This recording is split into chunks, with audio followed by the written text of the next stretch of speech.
I think मेरे साथ बहुत चीज़ें इस कैरेक्टर की गई हैं और मुझे actually I don't want to come out of it because I think it's a lot to do with the will to succeed, lot of discipline, lot of चाहे वो मेंटली जिस जिस स्पेस में रहा हूँ या फिर फिजिकली जिस स्पेस में रहा हूँ, आई think it's all been very nurturing, very something which has given me so much positivity in life, and I feel ये ये मैं जाने भी नहीं देना चाहूँगा। आई think the lifestyle that I was living for the last 2 years, वो lifestyle आगे भी अपना अपना के रखना चाहूँगा, और साथ ही साथ जो जो मेरा नेवर गिविंग अप एटीट्यूड वो शायद पहले भी था, जिस तरीके से आज तक मैं जिया हूँ लाइफ़ को, लेकिन इस फ़िल्म ने मुझे और भी ज़्यादा उस चीज़ को वैलिडेशन की तरह दिया है। Because I knew somewhere down the line, जब मैंने पहला नरेशन सुना था, तो मुझे इनकी कहानी जब पता लगी थी, तो मैं ऑलरेडी उस चीज़ से बहुत इंस्पायर हो गया था कि जिस तरीके की विल टू सक्सीड इनके अंदर है, उसने मुझे ऑलरेडी इंस्पायर कर रखा था। तो मैं उस लेवल का the man who refuse to surrender, I think मैं उस मोटो को लेके चलना चाहता हूँ, एंड मैं इस कैरेक्टर से बाहर आना ही नहीं चाहता हूँ। तो मैं उनसे फिल्म के शूटिंग के दौरान मिला था, और मैं स्विमिंग के पोर्शन के टाइम मिला था, और बहुत इंस्पायरिंग था अगेन उनसे मिलना। उनका एक ब्लेज़र है वो जो पहनते हैं, जिसमें उनके सारे मेडल्स हैं, और वो मतलब वो डिफरेंट डिफरेंट चीज़ों के लिए डिफरेंट, वो वॉर हीरो भी रह चुके हैं, वो उन्होंने डिफरेंट स्पोर्ट्स में भी हमारे लिए बहुत चीज़ें अचीव किए।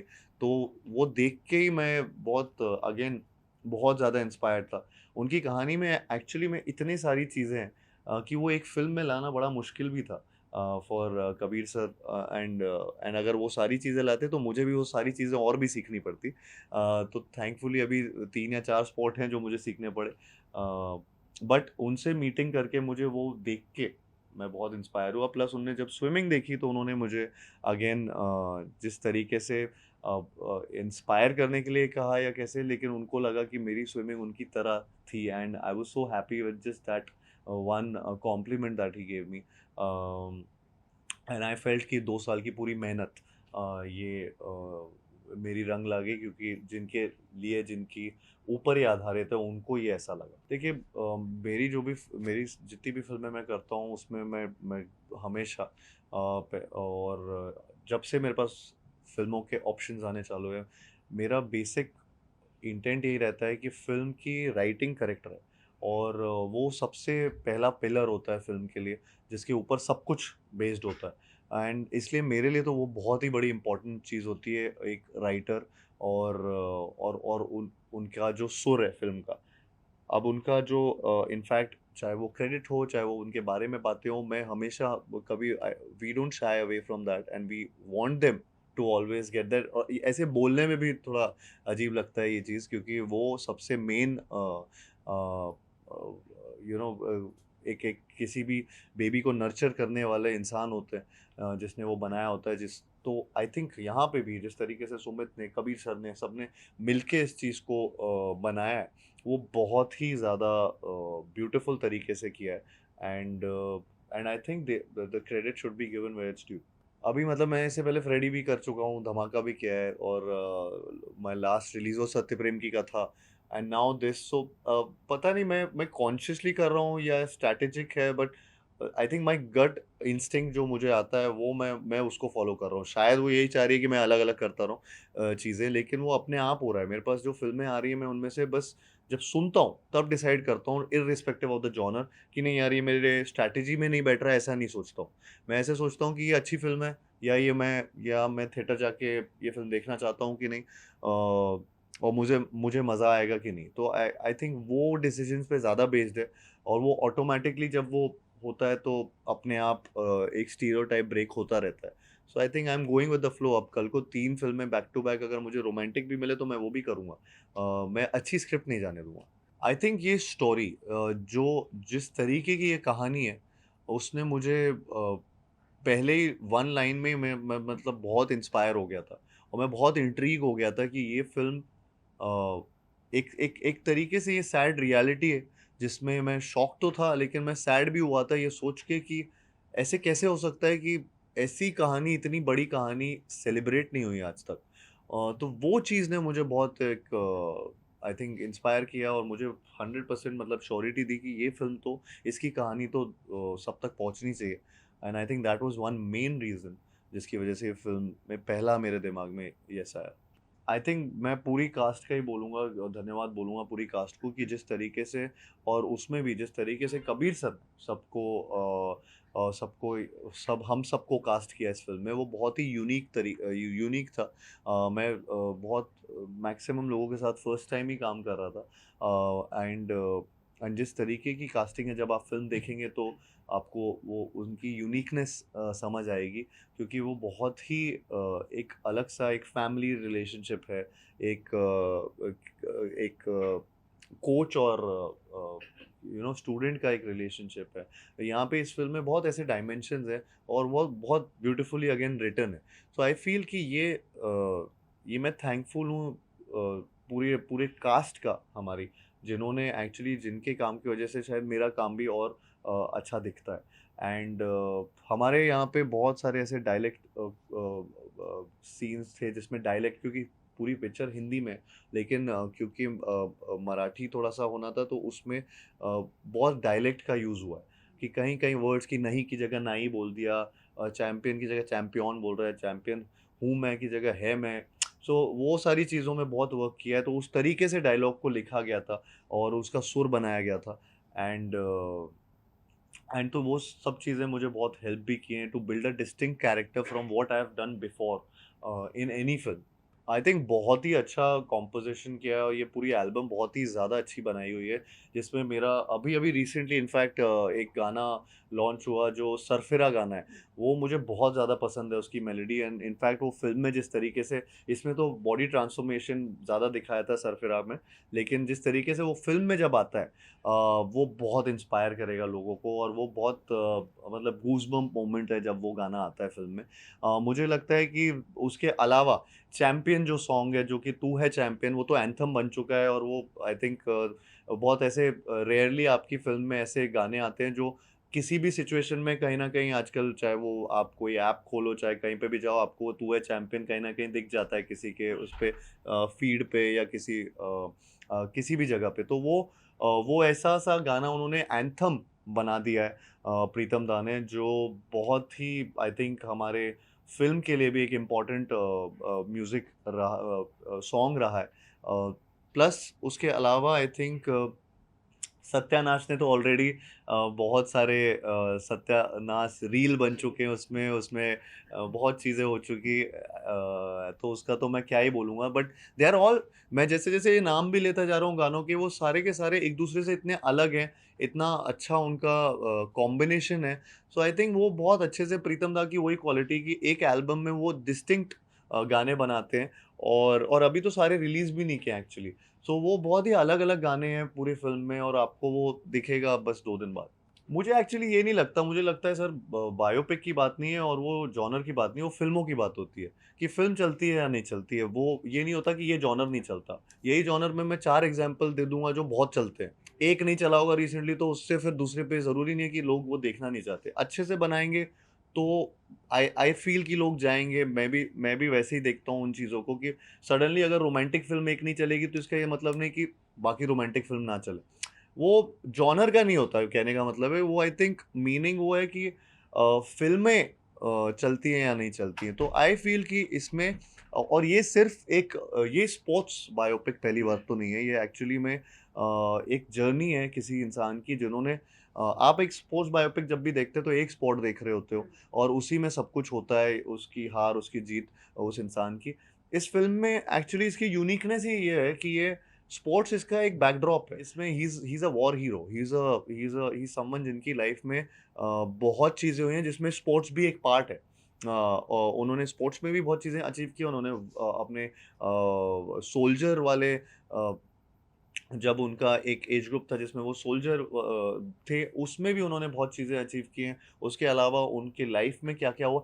तो ये एक एक प्रॉपर एक जर्नी है एक इंसान की, जिसमें बहुत अलग-अलग चीज़ें हैं। तो मैंने कभी ऐसी बायोपिक ना देखी है, ना सुना है इसके बारे में। इनफैक्ट वेस्ट में या बाहर ऐसी फ़िल्में होती हैं जिनमें वो बहुत कम अचीवमेंट्स में भी ऐसे सेलिब्रेट करते हैं जो हम तक भी पहुंच जाती हैं वो फिल्में।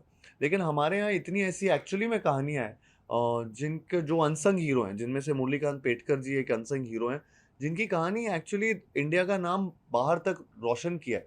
उसको तो एक्चुअली में सबको जानना चाहिए। तो मुझे लगता है ये बहुत यूनिक कहानी है, जिसमें वो रेसलर भी रहे हैं, जिसमें वो बॉक्सर भी रहे हैं, जिसमें वो स्विमर भी रहे हैं, जिसमें वो अलग अलग और भी स्पोर्ट्स से हम दिखाते तो इसके अलग अलग सीक्वल्स बनने पड़ते।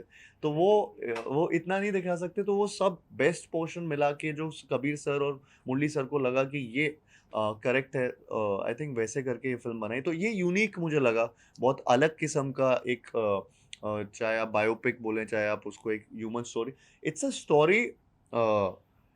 ये ट्रायम्फ की कहानी है एक ह्यूमन स्पिरिट की, एंड विच आई थिंक सब लोग को रिलेट कर पाती है हर बार। एक दो सीन में ऐसा हुआ था कि इमोशनल ब्रेकडाउन हुआ था बहुत ज़्यादा, बिकॉज वो मैं बहुत रिलेट कर पाया था उस चीज़ को। और कहीं ना कहीं मतलब मैं पर्सनल तो नहीं बोलूँगा, लेकिन मैं वैसे बोलूँगा कि ये इनकी कहानी में ऐसे ऐसे मोड़ हैं, ऐसे ऐसे लो पॉइंट्स हैं, जिसमें मुझे जेन्युइनली, और मैं उस टाइम एक्चुअली उस कैरेक्टर के बारे में सोच रहा होता हूँ, तो मैं 2 साल से 1.5 साल से सिर्फ यही 2.5 साल से यही कैरेक्टर जी रहा था। तो दिमाग में जब मेरे वो पर्टिकुलर सीक्वेंसेस जब मैं वो परफॉर्म कर रहा था, तो तब वो इमोशनल ब्रेकडाउन ऑटोमेटिकली हुआ था। एंड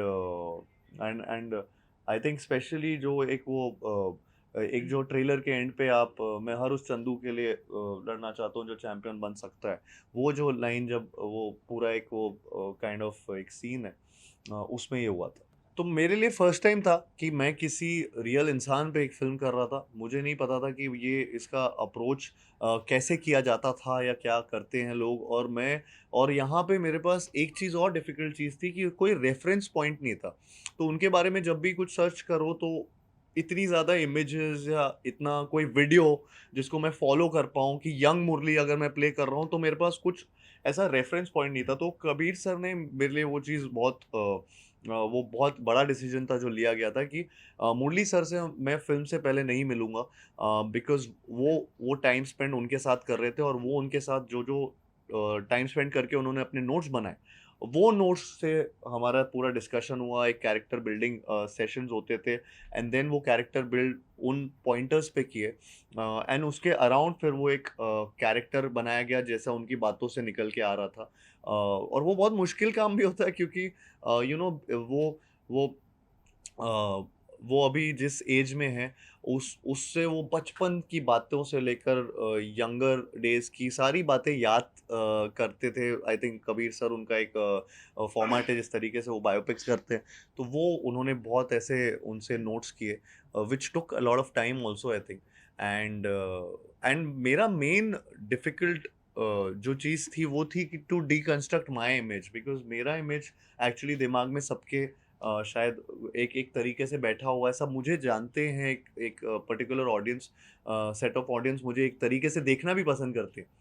तो वो डिकंस्ट्रक्ट करना, और मुझे यहाँ पे जो चंदू चैंपियन में एक विदाउट रेफरेंस लोगों के दिमाग में डालना कि ये वो हैं, was a difficult task. And somewhere down the line अभी जितने रिएक्शंस आ रहे हैं, थैंकफुली वो ऐसा लग रहा है कि कुछ सही चल रहा है। और इसमें एक भी चीज़ ऐसी नहीं थी, इसमें एक भी ऐसी चीज़ नहीं थी। मैं अपने आप को बहुत सोचता था कि मैं स्पोर्ट्स खेलता हूँ, मैं ये सब करता हूँ, क्रिकेट फुटबॉल सब आता है, लेकिन मैं जब इधर आया तो मुझे पता चला मुझे स्विमिंग करनी है, मुझे बॉक्सिंग करनी है, मुझे रेसलिंग करनी है, वॉर सीक्वेंस भी उन्होंने उन्हें 8 मिनट का वो सिंगल शॉट करना था। तो हर चीज़ मेरे लिए नई थी। बॉडी बिल्डिंग, ट्रांसफॉर्मेशन, वो पूरी तरह से करना था। तो सब कुछ मिला-मिलू के वो हर चीज़ ऐसी थी, ऐसा नहीं था कि इसमें मेरे मोनोलॉग्स हैं, या ऐसा नहीं था इसमें मैं कॉमेडी कर रहा हूँ या मैं रोमांस कर रहा हूँ। ये सारी चीज़ें मेरे से इवेड कर दी गई थी, और मुझे एकदम ही नए एरिना में डाल दिया गया था। तो मैं बहुत डिस्कम्फर्ट में था, आउट ऑफ कम्फर्ट जॉनर कर रहा हूँ। एंड आई होप कि इसमें भी वो एक्सेप्टेंस मिले, इसमें और लोगों को पसंद आए। No, I think it's a combination of both. I think producers को प्रॉफिट होना भी बहुत ज़रूरी है, एंड साथ ही साथ आपका एक एक जो पैशन है, जिस तरीके से आप फिल्म बना रहे हैं, वो क्रिएटिव सेटिस्फैक्शन भी आना चाहिए। तो ये दोनों चीज़ों का जब कॉम्बिनेशन होता है, तो आई थिंक वो कंटेंट विद कमर्शियल सक्सेस, वो मैं उसकी तरफ ज़्यादा ध्यान देता हूँ। एंड आई फील कि मेरी पिछली कुछ चॉइसेस में या फ़िल्म्स में वो दिखता होगा आपको। मैं यही मैसेज करना चाहूँगा, कहना चाहूँगा कि जिस तरीके से जिस तरीके की ये कहानी है, ये बहुत लोगों को इंस्पायर करेगी और बहुत ही एंटरटेनिंग तरीके से इंस्पायर करेगी। मुझे लगता है कि आप जब ये थिएटर जाएँगे तो आप अपनी फैमिलीज़ के साथ जाइए, और स्पेशली बच्चों को लेकर जाइए, बिकॉज़ उनके लिए कहानी जानना बहुत ज़रूरी है। मैं बहुत इमोशनल मोमेंट था वो हम सबके लिए। ये जो स्क्रीनिंग की गई थी जिसमें मुरली सर ने पहली बार फ़िल्म देखी, और एंड उनके साथ आर्मी चीफ़ भी थे, एंड साथ ही साथ वाइस आर्मी चीफ़ भी थे। तो उनके लिए भी बहुत ही, सबके लिए, हमारे लिए इमोशनल मोमेंट था कि एक जो सोल्जर इंडियन आर्मी के रहे हैं, उनकी फ़िल्म उन पे आधारित, उनके आर्मी चीफ़, उनके वाइस आर्मी चीफ़ और इतने सारे आर्मी पर्सनल सब देख रहे हैं वहाँ पे उनके साथ वो फ़िल्म। प्लस जिस तरीके से उनको स्टैंडिंग ओवेशन इस फ़िल्म को मिला, I think we were all teary eyed over there, because ये बहुत मेहनत से बनाई है फ़िल्म, और दो ढाई साल की मेहनत है सबकी। आई आई होप कि जिस तरीके का रिएक्शन, इवन मुरली सर, वो आउट ऑफ वर्ड्स थे जब वो फ़िल्म देख के वहाँ पे उठे थे और बात बात करने की कोशिश कर रहे थे। तो मैं बस बोल सकता हूँ कि वो इमोशनल मोमेंट था हम सब के लिए, and getting validation from them was a big thing. So that standing ovation means a lot, and I'm thankful to the entire army, and the chief of army and vice chief of army.